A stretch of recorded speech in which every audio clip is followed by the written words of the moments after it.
उदगीरात मजुरांना मारहाण करणाऱ्या तिघा आरोपींना उदगीर ग्रामीण पोलिसांनी केली अटक.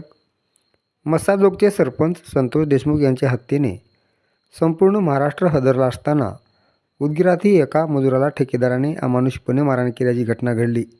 या घटनेमुळे उदगीरात संतापाची लाट उसळली. अमानुषपणे केलेल्या मारहाणीत तानाजी बाबूराव सोनकांबळे राहणार शिवशक्तीनगर उदगीर या मजुरांचा लातूर येथे उपचारादरम्यान मृत्यू झाला.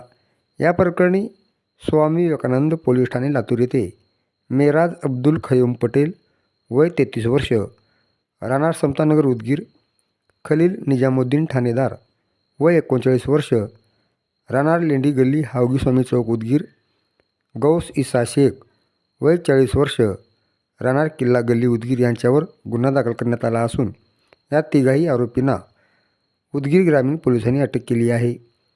एकास दावणगाव येथून तर दोघांना त्यांच्या उदगीर येथील राहत्या घरातून अटक केली आहे.